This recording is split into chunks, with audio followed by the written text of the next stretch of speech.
ত্রিপুরা খোয়াই জেলা আশারামবাড়ির চামুবস্তি গ্রামে সীমান্ত সুরক্ষা বাহিনীর বাইক নিয়ে এসে সীমান্ত সুরক্ষা বাহিনীর কমান্ড্যান্ট অনিল কুমার কোনো এক অভিযোগ মূলে চামুবস্তি গ্রামের সুশঙ্কর দেব নামে এক ব্যক্তিকে আহত করে। পরবর্তীতে তিনি চিকিৎসা পরিষেবা নিতে খোয়াই জেলা হাসপাতালে আসেন।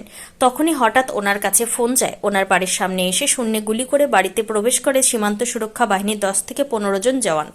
গুলির বিকট শব্দ পেয়ে ওনার বৃদ্ধা মা ঘর থেকে বের হয়ে এগিয়ে যাওয়ার পর সেই সময় সীমান্ত সুরক্ষা বাহিনীর 10 থেকে 15 জন জওয়ান ওই বৃদ্ধা মহিলার মাথায় আঘাত করেন। পরবর্তীতে সীমান্ত সুরক্ষা বাহিনীর 10 থেকে 15 জন জওয়ান ওনার ঘরের দরজায় দা দিয়ে আঘাত করে দুটি দরজা ভেঙে ঘরে প্রবেশ করে। বিছানাতে শুয়ে থাকা সুশঙ্কর দেবের ভাইয়ের মেয়েকে টেনে হিঁচড়ে মাটিতে ফেলে দেওয়া হয় বলে অভিযোগ উঠেছে। এছাড়াও সুশঙ্কর দেব অভিযোগ করে জানিয়েছেন, ওনার ঘরের 7 মাসের অন্তঃসত্ত্বা এক মহিলাকে সজোরে ধাক্কা মেরে মাটিতে ফেলে দেওয়া হয়। সুশঙ্কর দেবের বিরুদ্ধে কি অভিযোগ রয়েছে তিনি এই বিষয়টি সীমান্ত সুরক্ষা বাহিনীর জওয়ানদের কাছ থেকে জানতে চাইলে তারা ওনার কোনো কথার উত্তর দেয়নি। আহত সুশঙ্কর দেব আরও জানিয়েছেন, ওনার বৃদ্ধা মায়ের নাম নমিতা দেব, বয়স 60 বছর। এই গোটা ঘটনায় মুহূর্তের মধ্যে তীব্র আতঙ্কের সৃষ্টি হয়েছে। এখন প্রশ্ন হলো, সীমান্তরক্ষী বাহিনীর জওয়ানরা সীমান্ত সুরক্ষার জন্য যে কোনো ধরনের অবৈধ কার্যকলাপ বন্ধ করার জন্য তাদের কাজ তারা করতেই পারে, কিন্তু বাড়িতে ঢুকে বৃদ্ধা মহিলা সহ অন্তঃসত্ত্বা গৃহবধূর ওপর সীমান্ত সুরক্ষা বাহিনীর জওয়ানদের এরকম অমানবিক আচরণ নিয়ে জনগণের মধ্যে নানান প্রশ্ন উঠতে শুরু করেছে। ত্রিপুরা থেকে বিক্রম কর্মকারের report, prime press, Bengal news.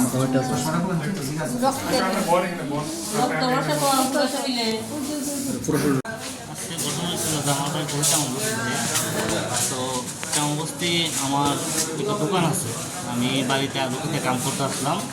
তো আলু খেতে কাম করে আমি পুকুরে এসেছি পাওয়া দিই। এমন সময় আমার মা আছে দোকানে, রোডের পাশে দোকানটা আছে।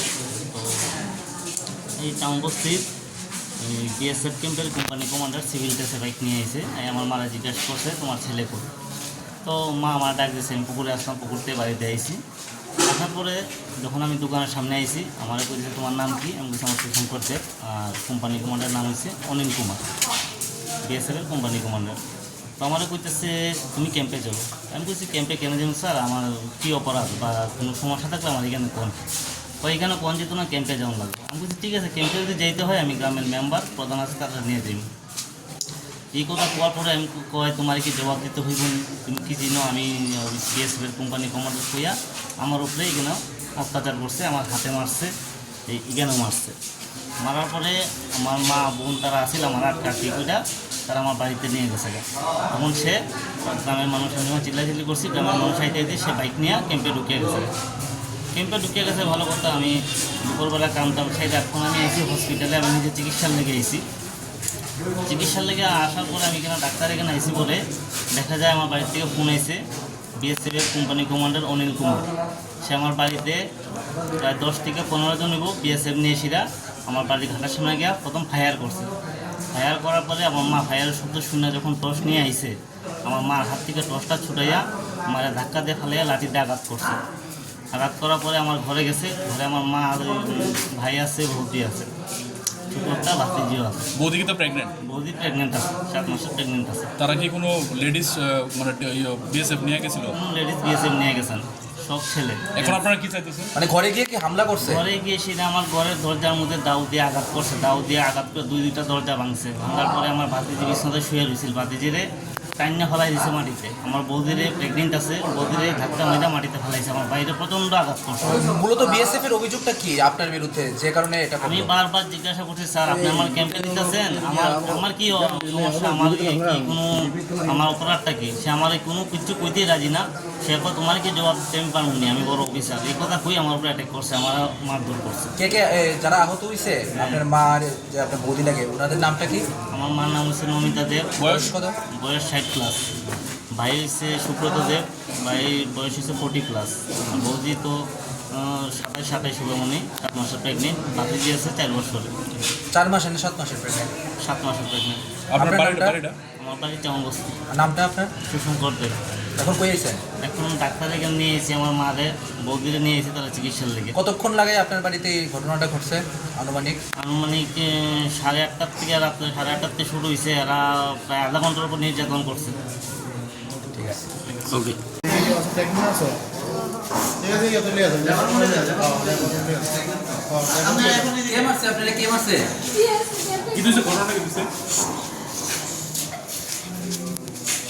এরা তো বলবে এসে অনেক ঘরে ভিতরে বাড়ির ভিতরে প্রথমে এসে রাত্রির মধ্যে ফায়ার করছে, ফায়ার করিয়া পরে এক দোলাই এসে কোনো ঘরের দরজা বাইরে জঙ্গল দেখতে মেরে ফালাইয়া ছোট মেয়ে এসে পর্যন্ত মারছে, এরকম উড়াইয়া কি কারণে এরকম করছে?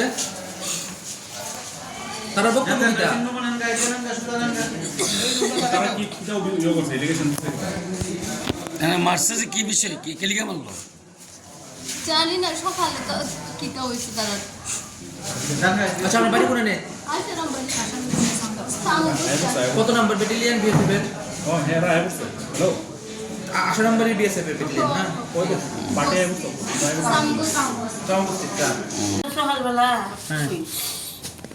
আইসে বস্তি সাহেব আইসে আচ্ছা, এসে আমার ছোট ছেলেরে ডাকছে দোকানে, আমার দোকান আছে, দোকানের সামনে বয়া দেখতে সেটা এখানতে এই গেটের মুখটা নিচে ডাক্তার, তারপর সবাই দোকানও এমন সময় তাদের কাছে কিতা কিতা হয়েছে, ফোনের বড় হয়েছে তুই সূর্যি যা, আর তোর নামে অনেক রকম রিপোর্ট, তুই তারা শ্যাম করে নিয়েছিল জুলাই দিব হয়তো কইছে আমি তো দোকানদারি করি, আর আপনি যে এরকম যে কথা আমার কইতেছেন আপনি কত বড় একজন সাহেব, আপনি কথা হইতে হিসাবে কথা হইন কইতে তাদের দইলে সিরা তাদের এখানের মধ্যে গুছি আরম্ভ করছে। আপনারা মারধর করছে? না এই সময় তো করছে নাই সময় করছে না, সন্ধ্যাবেলা কোন রাত্রে গিয়া এটা তো সকালবেলা হয়েছে। কারা কারা কারা আসলো আপনার মারধর কারা করছে? বিয়েছে আবার সাহেব এটা কোন জায়গার বিএসএফ? সামবস্তি, নাম জানেননি তাদের যে আইসলো? নামটা আমি জানি না কিন্তু অন্যরা বুঝতে কত নম্বর ব্যাটালিয়ন জানেননি? অসুবিধা হয়েছে না তো? অসীমে জানবো অসীমে আপনারা মারধর করছে না? আপনার মারধর কারে মারধর করছে? সাহেবে মারছে রান্না টানছে না বেগুড়ি কেন আছে একজন প্রেগন্যান্ট মহিলারা দেখলাম মারধর করছে। শরীরটা ভালো না কাটতে পালাইছে গুলি করছে কি? গুল্লি পাশে পানি করে রাখে দোকানের আগে গুলি করছে, দাঁত দিয়ে আনি দরজায় করছে। এটা 10-12 জন গেছে গাড়ি লইয়া দরজা হাইটে গিয়া খাচ্ছে খাইতে সেটা করে ঢুকে আমার বড় ছেলেরে মারছে আপনার নামটা কি? কিলোমিটারে আর আপনার এই যে প্রেগন্যান্ট মহিলা যারা মারছে তার নামটা? আমাদের আমাদের না আপনার কি হইতে না? ছেলে